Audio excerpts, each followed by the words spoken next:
గౌరవ స్పీకర్ గారికి ధన్యవాదాలు.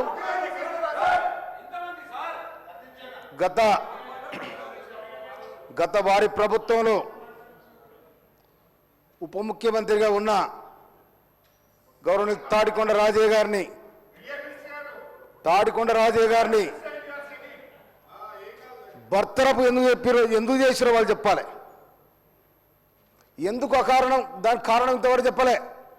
నిండు సభలో మీరు ఆనాడు మంత్రులు ఉన్నారు, బర్తరపు ఎందుకు చేసిరో చెప్పాలి. ఆయన ఏం తప్పు చేసిండో కూడా మీరు ఇంతవరకు చెప్పలే. నిర్దొందనగానే బర్తరపు చేశారు. ఆ తర్వాత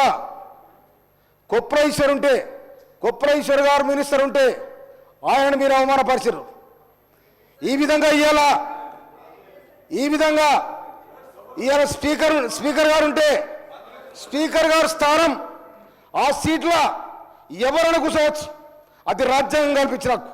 కానీ ఇవాళ ఒక దళిత స్పీకర్ ఉండని చెప్పి అంత హీనంగా మాట్లాడు ఏందండి ఇది? అందుకోసం ఆ సభ్యులు ఎవరైతే ప్రవర్తించారో ఆ సభ్యులు నిర్దోషంగా సభ్యత కట్ చేయాలని మనం చేస్తా ఉంటాం. Thank you. గౌరవ డిప్యూటీ సీఎం బట్టి విక్రమార్క గారు.